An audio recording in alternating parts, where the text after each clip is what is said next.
Mənim gözəl balacam, söz verdin 5 alacam.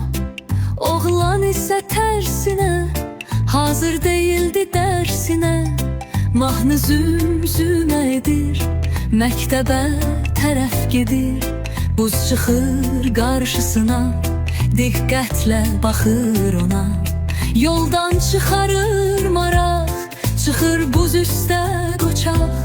Sürüşür birdən birə, dəyir üz üstə yerə. Əl gəzdirir üzünə, söyləyir öz-özünə.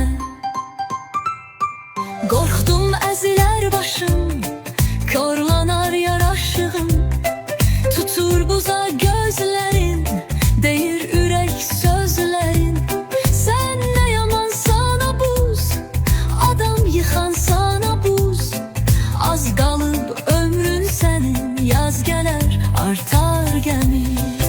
Əriyib suya dönərsən, axıb çaya gedərsən.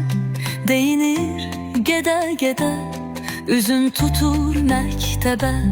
Beləcə bu şikayət yaradır bir hekayət. Çevrilir buz şeirinə, gəlir çıxır bu günə.